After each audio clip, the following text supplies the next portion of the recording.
কৃষ্ণগুৰু আধ্যাত্মিক বিশ্ববিদ্যালয়ত তোমালোকে কি শিকিলা এই 4 বছৰত? মই সুধিছো দে তোমালোকক 4 বছৰত কি শিকিলা?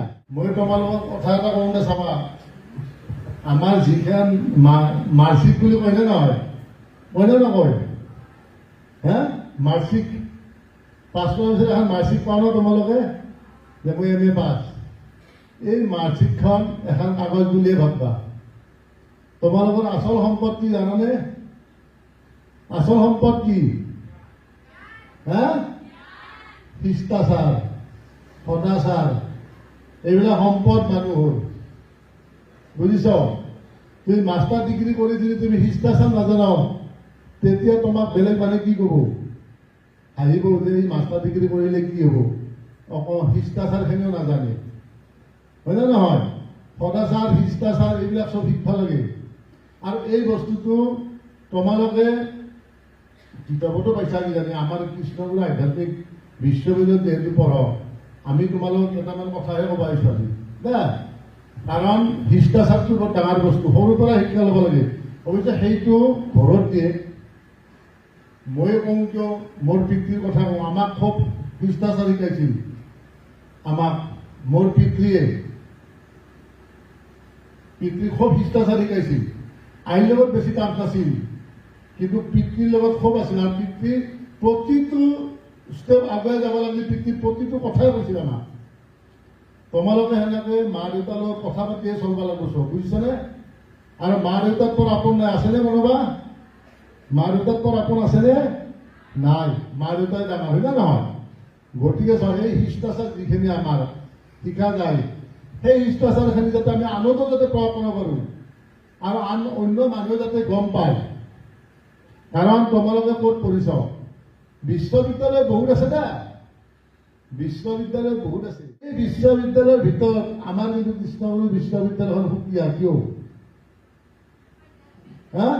য'ত মানুহ তৈয়াৰ কৰিব পাৰি, আধ্যাত্মিক জ্ঞান য'ত আছে, হয় নে নহয়? আৰু এই আধ্যাত্মিক জ্ঞান কোনোবা বাজাৰত কিনিব পাৰি নেকি? যে আজি নন্দা বজাৰ হিচাপে অলপ আধ্যাত্মিক জ্ঞান কিনি আনো, পাৰি নেকি? নোৱাৰি। আধ্যাত্মিক জ্ঞান ক'ত পাম? যে আধ্যাত্মিক জ্ঞানেৰে পৰিপুষ্ট সদগুৰুৰ চৰণত আশ্ৰয় ল'ব লাগিব, আৰু তেতিয়াহে আমি আধ্যাত্মিক জ্ঞান লাভ কৰিব পাৰিম। আধ্যাত্মিক জ্ঞানটোতো জানা তোমালোকে, হয় নে নহয়? অধিযোগ আত্ম, হয় নে নহয়? তাত স্নিগ্ধ প্ৰত্যয় হৈ আধ্যাত্মিক হৈছে। আৰু আধ্যাত্মিক মানে কি? আধ্যাত্মিক মানে কি? আত্মা হম, সমস্ত ভূততে যি ঈশ্বৰ আছে, ইয়াক গালি পাৰা মানে ঈশ্বৰকে গালি পাৰা, ইয়াক বেয়াকে কোৱা মানে ঈশ্বৰকে বেয়াকে কোৱা, হয় নে নহয়? আমি গালি কাকো পাৰিব নালাগে, বেয়াকে কাকো আঘাত দি কথা ক'ব নালাগে। আমাৰতো বহুত আঘাত দি কথা কোৱা জানে না তুমি? আৰু সেই আঘাতটো যেতিয়া পাব এজন মানুহ বা এজন হেৰিয়ে, সেই আঘাতটো কি ঈশ্বৰে সহ্য নকৰে? ঈশ্বৰে আঘাতটো উল্টাকে ষ্টেপটো লৈ লয়। আমাৰ অলপ মানুহে নাজানে বহুতে, কায়ক আগত আঘাত দিব নালাগে। মৰমেৰে চব জয় কৰিব পাৰি, পাৰিনে নোৱাৰি? মৰমেৰে কিন্তু পৃথিৱী জয় কৰিব পাৰি, কিন্তু খঙেৰে নহয়। খঙেৰে পাৰিব জানো পৃথিৱী জয় কৰিব? নোৱাৰে। মৰমেৰে জয় কৰিব পাৰি।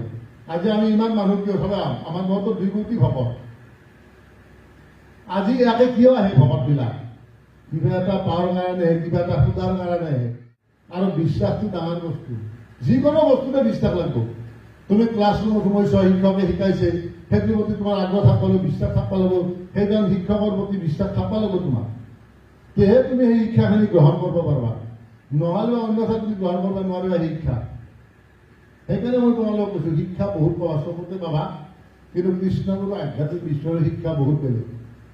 ইয়াত বহুত বেলেগ। আজি চাওক, 92 স্থাপন কৰিছে কৃষ্ণগুৰু মহাবিদ্যালয়, 94 স্থাপন কৰিছে কৃষ্ণগুৰু বিদ্যাজ্যোতি। প্ৰভুৰ এটা বাক্য আছিল যে মই স্কুল, কলেজ, ইউনিভাৰ্চিটি খুলিম। আজি সেইমতে পিতৃৰ বাক্য পালন হৈছে না হোৱা নাই? প্ৰভু যি কৰি থৈ গৈছে সেইখিনি হৈছে, হৈছেনে সেইখিনি? আৰু প্ৰভুৱে কিমান কষ্ট কৰি 12 বছৰ সাধনা কৰিছে, সাধনা কৰি ইয়াত একো নাই। তেতিয়া জংঘলে মংগল বুলি যে কয় মানুহৰ, প্ৰভুই য'ত সাধনা কৰিছিল এইখিনি ঠাই জংঘল আৰু খেতিহাতৰ ৰাজ্য আছিল, গোটেই খেতিহাতৰ ৰাজ্য আৰু গোটেই জংঘল তাত। আৰু তেতিয়া মই ঠিক জন্মিছো মাত্ৰ, জন্মাৰ লগে লগে পিতৃ সাধনাত গৈছিল 12 বছৰ। সেইকাৰণে মোৰ আশ্ৰম প্ৰতিষ্ঠা দিৱস আৰু মোৰ জন্মদিন একেলগে। সেই 12 বছৰ গৈছিল সাধনাতে, একো নাই, অকল জংঘলৰ মাজত গৈছিল 12 বছৰ। আমাৰ 5 মিনিট 2 মিনিট নাম ল'বা দিলে কি হয়, চকুৰ দুটা মেলা খায় নে নাখায়? খায়নে? আৰু ক'ৰবাত কিবা হয় নে নহয়? অশান্তি লাগে। সেইটো নহয়, প্ৰভু ঈশ্বৰে 12 বছৰ নন ষ্টপ কৰিছিল ইয়াতে সাধনা। আৰু 12 বছৰৰ মূৰত বহুত আশ্ৰমত, তোমালোকে নাজানা, তেতিয়া আশ্ৰমত বহুত কেঞ্চাৰ বেমাৰ আছিল। এতিয়াতো কেঞ্চাৰ বেমাৰ ডাক্তৰে হাত দাঙি দিয়ে। প্ৰভু ঈশ্বৰে কেঞ্চাৰ বেমাৰ ভাল কৰিছিল, ফুল এটা খুৱাই আৰু তুলসী পাতৰ ৰস খুৱাই ভাল কৰিছিল। কোনো বিশ্বাস কৰিব নাই, মানে সাধু কথা বুলি ভাবো যে প্ৰভুই সাধু কথা কৈ আছে নেকি প্ৰেমানন্দ প্ৰভুই। সাধু কথা নহয়, বাস্তৱ কৈছো। চায়েন্স আৰু ধৰ্ম এটা মতে ইবিটি। আমি চায়েন্স নহ'লে কথাই নাপাওঁ, চায়েন্সত লাগব, চায়েন্স নহ'লে নহ'ব। আমাৰ ধৰ্ম সদায় চায়েন্সটো থাকেই। বোলে চব প্ৰভু 12 বছৰ সাধনা কৰি প্ৰভুই যেতিয়া কেঞ্চাৰ বেমাৰী বহুত ভাল কৰিল, পাগলা বহুত আছিল, পগলা বহুত ভাল কৰিল।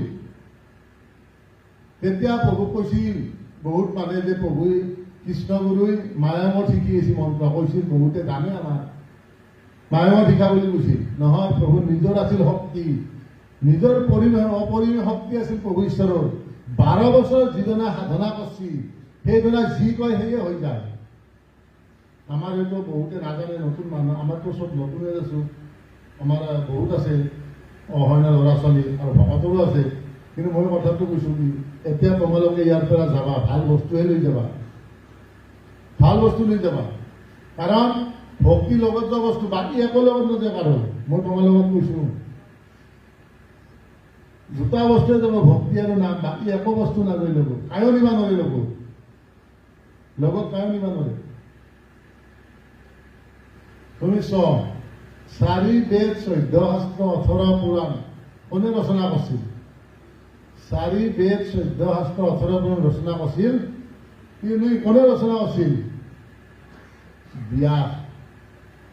4 বেদ লিখছি, 18 পুৰাণ। তেওঁৰ কিয় ভ্ৰম হ'ল?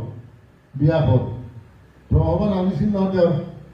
তেওঁৰ কিয় ভ্ৰম হ'ল জানে? তেওঁৰ গুৰু নাছিল, গুৰু। আৰু গুৰু কোন? ব্যাসৰ গুৰু কোন আছিল? নাৰদ। নাৰদ আছিল ব্যাসৰ গুৰু। আৰু গুৰুৱে আহি উপদেশ দিয়াৰ পিছতহে ব্যাসৰ ভ্ৰম ভাঙে।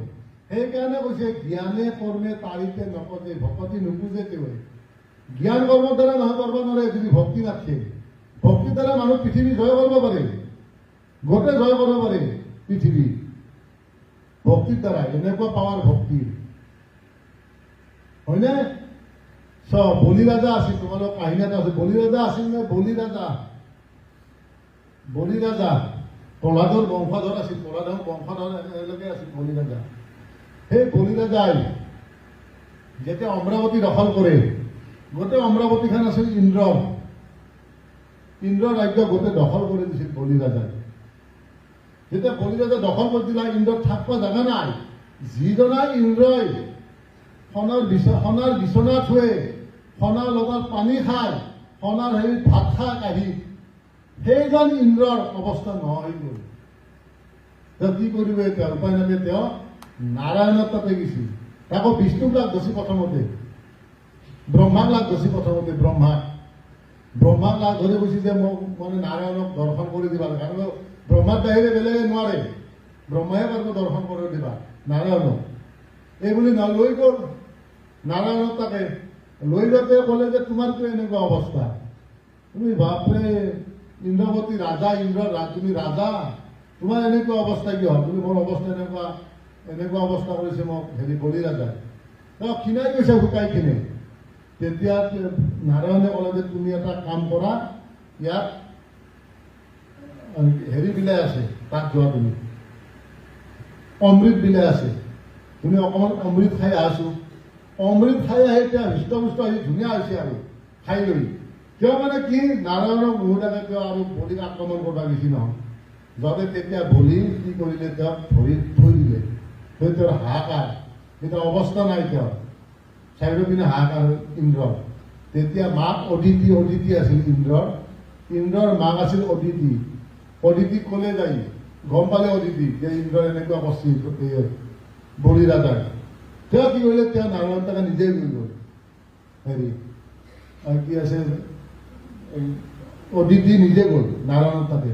নাৰায়ণ যাই কৈছে যে মই এনেকুৱা পুত্ৰৰ অৱস্থা হৈছে, গতিকে আপুনি মোক এটা কিবা উপায় দিবা লাগে। তেতিয়া অদিতি কৈছিল যে যোৱা, তোমাৰ মই গৰ্ভত ধাৰণ কৰিম, যোৱা। বটু বামুণ হিচাপে ললাক তেওঁ। এই বটু বামুণে যেতিয়া পৰীক্ষা কৰিব গৈছিল বলিক, তেওঁৰ বলিৰ দ্বাৰত, বলি যেতিয়া গম পাইছিল যে কি হয়, এইজনটো এজন অচিনাকি মানুহ, চিনিও বনাই কি হয়। তেওঁ সুধিলে যে এটা কথা, তেওঁ সুধিলে যে কোন, বোলে ময়ো কোন কম তোমাক, তুমি মোক খালি 3.5 পদ ভূমি দিবা লাগে, এই মাটিৰ কথা 3 পদ। তেওঁ 3 পদ ভূমি বিচাৰিলে, দিলে। লাষ্টতো চৰণখানটো চবা জাগা নাই, কি কৰে এতিয়া। তেতিয়া বলি ৰাজা মাথাতে দিলে, বলি ৰাজা তলত গুচি গ'ল।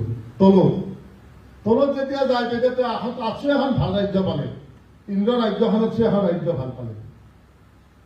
তাতে ৰাজ্য কৰি কি হ'ল, তেওঁ বলি ৰাজা ভগৱানক তেওঁ বৈশ্য কৰি দিলে, ভক্তিত বৈশ্য কৰি ভগৱানে তেওঁৰ দুই হৈ থাকিল বলিৰ, দুই হৈ গোটেই ৰাজ্য শাসন কৰিছিল। তেতিয়া ৰাজ্যত যাই যিমান অশান্তি কৰে তাকে চপৰাই কাটে। কেনেকুৱা ভক্তিত, কেনেকুৱা ভক্তিত চব কৰিব পাৰে মানুহ। আৰু ভক্তিৰ দ্বাৰাই ঈশ্বৰক বস কৰা এটাই উপায় ভক্তি। তেওঁক টকা পইচা দি বস কৰিব নোৱাৰে, বুজিছেনে। ভক্তিৰ দ্বাৰা আমাৰ চব আজি ভকত, আমাৰ বহুতে ভাববা পাৰে যে প্ৰভুৰ এখন বেপাৰ ক'ব পাৰে কাবাৰ বেপাৰ বুলি। ঈশ্বৰৰ ভক্তিত কেনেকুৱা কৰি আছে আজি চব আমাৰ আশ্ৰম, অকল ভকতেহে কৰি আছে। আৰু ভকতৰ দান বৰঙণিৰ দ্বাৰাই মোৰ আশ্ৰম প্ৰতিষ্ঠা হৈ আছে। মই চৰকাৰৰ টাকা নি এটা ফুটা কৰিও নাই চৰকাৰৰ। কাবে ক'ব পাৰে যে এইখন এখন মানে বিজনেছ কৰি আছে প্ৰভু। আমাৰ বিজনেছ হয়, ভক্তিৰ বিজনেছ এইখন মানুহে বুজি নাপায়। আৰু বুজি নাপালে এটা টাইমত কি হ'ব, নিজকে ধ্বংস হ'ব, অন্য নাই। কাবে ক'ব পাৰে বহুত কথাকে আজিকালি নাই। কিয় জানে যে এইখন অকল তাৰ ভকতে বনা আশ্ৰম। সদায় মা দেউতা, মেইন মা দেউতা আদিগুৰু সেৱা কৰবা, ভক্তি কৰবা। আদিগুৰুৰ আশীৰ্বাদ পালে ল'ৰা ছোৱালীক আৰু পাব লগা নাথাকে। বহুত ডাঙৰ বস্তু আদিগুৰু সেৱা দিব। সেইকাৰণে আদিগুৰু সেৱা দিব পাৰছি। আৰু শিক্ষকসকল তাৰ পাছতে শিক্ষাগুৰুৰ আশীৰ্বাদটো বহুত ডাঙৰ। তোমাৰ চোৱা,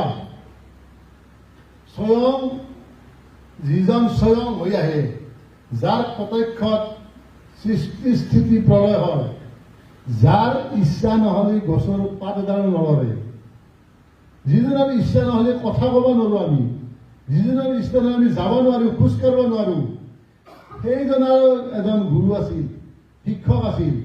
ভগৱান কৃষ্ণৰ শিক্ষক কোন আছিল জানো ন? শান্তিমণি মুনি আছিল। আৰু শান্তিমণি মুনিৰ তলতহে ভগৱান কৃষ্ণই গোটেই শিক্ষা লৈছিল। যিজন সৃষ্টি স্থিতি প্ৰলয়ৰ অধিকাৰী, যাৰ প্ৰত্যক্ষত সৃষ্টি স্থিতি প্ৰলয় হয়, সেইজনৰ শিক্ষা লৈ লৈছিল। কিয়? তেওঁ আদৰ্শ, জগতৰ আদৰ্শ দেখাব। তেওঁ সেই শিকিছিল, গোটেই শিক্ষা শেষ কৰিছিল। শিক্ষা শেষ কৰি তেওঁ ৰাতি কি কৰিল, আইগৰাকী ক'লাক যে আজিতো ভাত ৰন্ধা খৰি নাই, কি কৰা যায়? মানে খৰি আনবা গৈছিল, স্বয়ং ঈশ্বৰ জগতৰ সেইজনে তাকো শান্তিমণি মুনিৰ আইগৰাকী কল লগে লগে খৰি আনবা গৈছিল।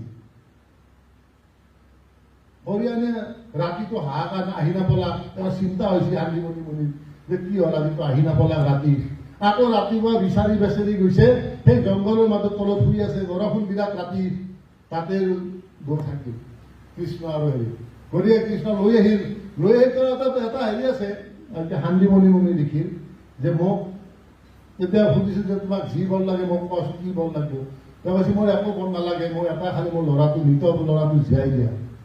শান্তিমণি মুনিৰ মৃত ল'ৰাও জীয়াই দিছিল ভগৱান কৃষ্ণই। ভগৱান কৃষ্ণই শান্তিমণি মুনিৰ ল'ৰাকো জীয়াই দিছিল, মৃত ল'ৰা। ঈশ্বৰে চব কৰিব পাৰে। আৰু ঈশ্বৰৰ আপোনালোক মই আগতে কৈছো, ঈশ্বৰৰ দূৰত যাব নালাগে বিচাৰি, আপোনালোকৰ চবতে হৃদয়তে আছে ঈশ্বৰ। আছেনে নাই? তেৰা চাই পুষ্পেটো বহুগণে বাস কস্তুৰিকা মৃগন্ত ফিৰফি ধুন্দে ঘাস। তোমাৰ ঈশ্বৰ তোমাতে সমানিত হৈছে, যেনেকুৱা ফুলত ফুলগ্ৰান সন্নিবিষ্ট হৈ থাকে না ৰাতি। নাভিত কস্তুৰি থকা নিজতে কস্তুৰি আছে, বাহিৰত হাবা চলি খাই আছে। নিজৰ তাতে আছে ঈশ্বৰ, কোনোদিনে যাব নালাগে। খালি কি বিয়া চলাইটোতো লগত থাকে নহ'ব, তাক ঘৰখন কৰিলে যি উঠব, বিয়া চলে এটা হয় না নহয়? চবে জুই জুইকে আটা মাৰি আছো, কিন্তু গিয়াছৰ ঘৰখন কৰিলে জুই উঠো। এইটো যেনেকে আমাৰ চাইন্সতো আছে নে নাই? বিন্দু নহ'লে ৰেখা টানিব পাৰি জানো? বিন্দুটো নহ'লে ৰেখা টানিব পাৰিব না? সুৰ অবিহনে গীত হ'ব না? নহয়। তেনেকে গুৰু অবিহনে কাৰো জ্ঞান পৰিপূৰ্ণ জ্ঞান নহয়। আৰু গুৰু জীৱনত লাগবই, গুৰু কান্দা জ্ঞান প্ৰতিটোকে লাগব। গুৰু নহ'লে একোৱে নহয়, কতো নহয়। এই তিনি গুৰুৰ প্ৰয়োজন আছে। আদি গুৰু, শিক্ষা গুৰু আৰু গুৰুৰ গুৰু হৰদাদা। এই তিনিটা গুৰু নহ'লে পৃথিৱীত কোনো চলিব নোৱাৰে। আৰু প্ৰত্যেকৰে গুৰু লাগবই। গুৰু নহ'লে ক'ব পাৰে যে এজন গুৰু। যি নাস্তিক নহওক, সি বিৰাট নাস্তিক হ'লেও সি এদিন হ'লেও ক'ব লাগিব যে ভগৱান আছে। চবতে আছে ভগৱান। ভগৱানৰ কতো যাব নালাগে না, নিজৰ দেহাতে আছে। খালি গুৰু ল'ব লাগিব। গুৰু ল'লিহে তুমি গম পাবা, ভগৱানক দেখা পাবা। গুৰু নল'লে নাপাবা নহয়। প্ৰত্যেক যুগতে চব। সত্যত কোন আছিল? নাৰায়ণ। ত্ৰেতাত কোন আছিল? ৰাম। দ্বাপৰত ভগৱান কৃষ্ণ আৰু কলিত কৃষ্ণ গুৰু আৰু শংকৰদেৱ গুৰুজনা আছিল নে নাই? শংকৰদেৱ গুৰুজনা। আৰু মানুহ থাকে পৃথিৱীত বহুত। জীৱশ্ৰেষ্ঠ মানুহ চাওক, ঈশ্বৰে চাৰিমুঠি জীৱ সৃষ্টি কৰিছিল। উৰণ গুৰণ গজন ভ্ৰমণ। এই চাৰিমুঠি জীৱৰ ভিতৰত শ্ৰেষ্ঠ মনুষ্যক কৈছিল। কিমান ভাগ্যৱান আমি। কৌটি কৌটি জন্মৰ পুণ্যৰ ফলতহে মানৱ জন্ম লাভ কৰে বুলি কৈছিল।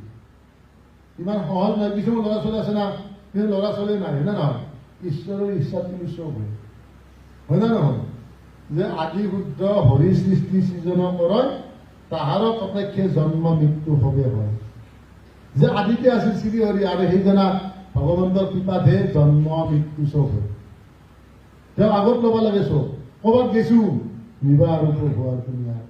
যেতিয়া তোমাক নিব, তুমি চিধাই উঠছ, চিধাই গৈছ, ক'ৰবাত এক্সিডেণ্ট হৈ পৰি আছ, কিয়? ভগৱানক চিন্তা কৰিবলৈ সকলোৱে, মই আমাৰ গোটেই ছাত্ৰ ছাত্ৰীক কৈছোঁ, সদায় কীৰ্তন ঘৰত যাব লাগে। আমাৰ কেইটাই কীৰ্তন ঘৰত যায়? মই এই বুলি কোৱা নাই, চবৰেতো কীৰ্তন ঘৰ আছে সকলোৰে। কেইটাই যায় কীৰ্তন ঘৰত? সেৱা কৰি কেইটাই যায় বাহিৰত? মা দেউতাককে সেৱা কৰি নাযায়, যায় জানো? এতিয়া হয়তো অলপ শিকিছে আমাৰ ইয়াতে। মা দেউতাক আশীৰ্বাদ লৈ যাব লাগে ক'ৰবাত গ'লে। সেইটো নিয়ম ল'ৰা ছোৱালী। সদায় য'তে নাযাওঁ আমি আমাৰ পিতাই আমি সেৱা কৰি গৈছোঁ। য'তে নাযাওঁ আমি সেৱা কৰি। আমাৰ কিয়? আমাৰ সেইখিনি শিক্ষা দিছিল আমাক পিতে। ল'ৰা ছোৱালী নিজে বনাব লাগে সদায়। চবতে বনাব লাগিব, পঢ়াত হওক, কিবাত হওক। আমিতো তাহাক মইতো মোৰ ল'ৰা ছোৱালীক মই কৈয়ে থাকোঁ, খং নকৰবি, ৰাগ নকৰবি। এইবিলাক বস্তু বাপৰে বিৰাট ডাঙৰ বেয়া বস্তু। খং ৰাগ কৰা মানে মানুহটোক ভাল নাপাব কোনেও। এই বহু ছোৱালীটো খং কৰে, বহু ল'ৰাটো খং কৰে, কোনেও ভাল নাপাব। প্ৰেমেৰে মাতছোঁ, প্ৰেমেৰে জয় কৰছ চবকে। আমি শিক্ষা দিওঁ। প্ৰহ্লাদো দিছা চব। প্ৰহ্লাদ ক'ত জন্মিছি চাচো? দৈত্য কোনো জন্মিছি না নাই প্ৰহ্লাদ? গোটেই প্ৰহ্লাদে গোটেই 10,000 বছৰ ৰাজত্ব কৰিছিল প্ৰহ্লাদে। গোটেই ঠিক কৰি পাইছিল গোটেই। অশান্তি তেওঁৰ হেৰি হিৰণ্যকশিপু বাপৰে পিতৃ কেনেকুৱা কৰি দিছিল। হয়তো প্ৰহ্লাদে কি চবকে হেৰি কৰি মুক্তি কৰি তেওঁৰ লক্ষ্য এটাই আছিল যে হৰিওম হৰিওম, সদায় হৰিওম হৰিওম।